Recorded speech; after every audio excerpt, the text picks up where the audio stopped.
Hanggang ngayon, wala pa ring rehistro. Experience ko dito sa motor nito sa loob ng 4 na buwan.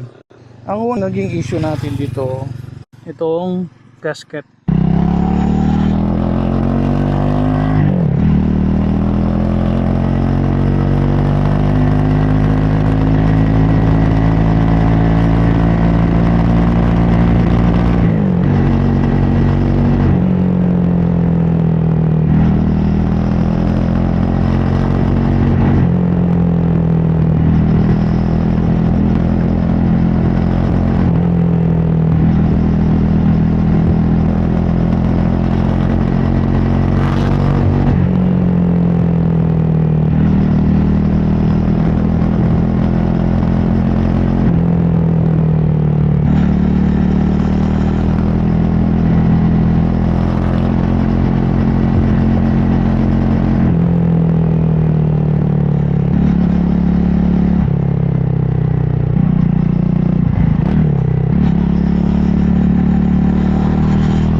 Ayan guys, nandito tayo ngayon sa sa Camias Porac.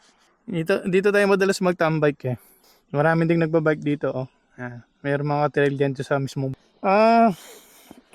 Nagpa-change oil tayo kahapon. Tapos nag-check na rin tayo kung mahirap ba itong tanggalin yung crash guard natin. Yung crash guard na yan. Marami kasi nagtatanong kung magkano ko to pinagawa at saan ko to pinagawa.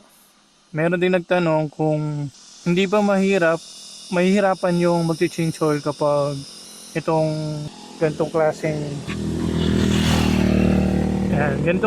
crash guard. Baka daw mahirapan yung mag-change oil. Wala man silang binaklas dito. Hindi nila tinanggal yan. No? Dito lang nila tinanggal yan. No? So, okay. Okay itong pagkagawa ng crash guard natin. Ito. Napaka-solid niya. Yan. Buo yan. Dito. Yan. Hanggang sa baba. Tapos, slider. Yan. Separate yung ng slider niya. No? Yan sa lagayan. Pero pag tinanggal mo to, di mo matatanggal yung buo. Kasi, meron siya sariling screw. Tapos, ito fabricated to guys. Hindi natin binili sa Triumph. Kasi nagtanong tayo kung magkano yung gantong crash guard. By order daw, ang amount nito ay nasa 24,000. Dito sa taas at saka sa lower. 24,000 ang pagkakaalam ko. Tapos wala pang slider yon. Ito, ang ginastos natin, nasa 11 or 12 to 2,000 lang to. Buo na yan kasama tong slider. Diba? Ang laki ng natitipid mo. Sobrang laki. Tapos, solid pa yung pagkagawa ng bakal. Ganda ng pagka-bend nito. Ito guys, pinagawa ko sa Angeles. Malapit sa Marquee Mall sa Royce.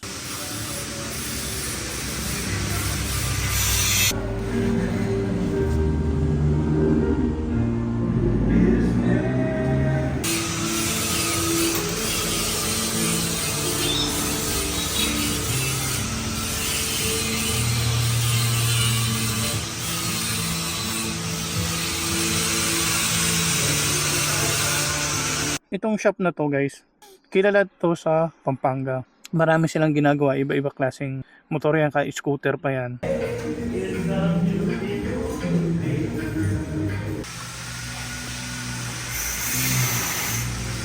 Tapos guys, ang proseso ng paggawa nila to, ang gusto nila ay iwanan mo yung motor. Yun ang nila kasi susukatan daw nito para fit na fit. Sabi ko, pwede bang umaga na lang ako pumunta, kung ano lang matatapos, babalik na lang ako. So mabait naman si Sir Dave. Maaga ako pupunta, susukatan niya para mauwi ko yung motor. Nandun na ako 9 o'clock ng umaga. Natapos ako ng magsi 7 PM.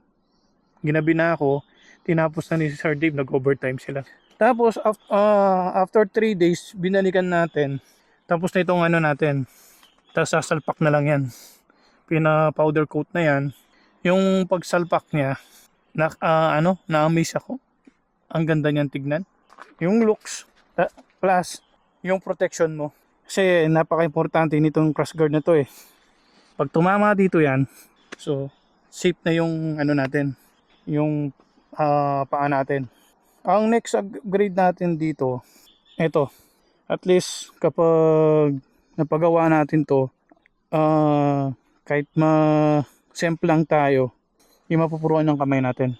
Malaki kasing tulong to eh, itong ganito. Ito kung plastic to, pag sumemplang tayo, possible na yung kamay natin malaking damage. Ito siguro ang gagawin natin, alloy yan dyan. Tapos dito natin papalagay. Papafabricate din natin kay Sir Sir Dave. Pag-usapan namin susunod na punta ako doon, eto yung kahit isa lang siguro para malagyan ko ng saddle bag. Yan, saddle bag. Tapos yung skid plate. Yan. Plastic na kasing skid plate ito eh. Papagawa din tayo sa kanila.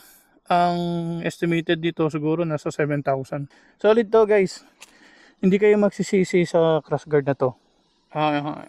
Ang next upgrade natin, yan, GR. Pinalagyan natin ng auxiliary lights. Mahirap kasi itong ano to malabo. Hirap magbiyahe. Tapos minasadya ko na to kay Sir Dave. Sabi ko lalagyan ko siya ng auxiliary lights. Tapos ang nakalimutan ko lang ay ang nagpalagay ng parang bracket dito ng yung horn natin. Mahina kasi to Gusto ko magpalagay ng busina. Yung denso, bilog din Dapat dito na ilalagay yun Dalawa yun. Ang tunog nun parang SUV. Malakas yung niya, maganda. Nakabili na ako. Wala pa akong bracket. Kasi tirahin namin nilagay dito tumatama. Tumatama dito.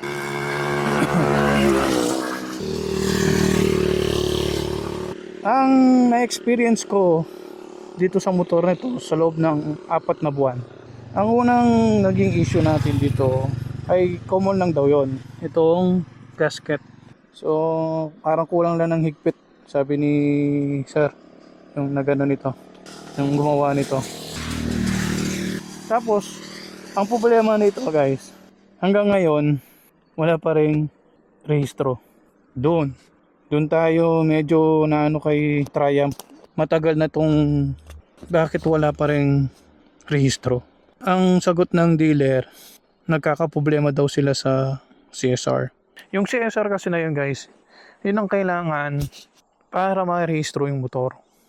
Kasi madali na lang to iparehistro mga 10 days lang siguro to. Nakarehistro na basta may CSR. So halos lahat pala ng 400cc ay wala pang nakarehistro. Doon kami nagka-problema. Pwede daw itong gamitin basta mag-provide na lang daw sila ng temporary plate. Binigyan ako ng temporary plate. Dapat nakalagay na ganyan. Ang nakalagay ay chassis number. Yun ang nilalagay, yung chassis number. So tingnan natin. At least magagamit na natin ito. Malalayo-layo na natin. Okay guys, uwi na tayo.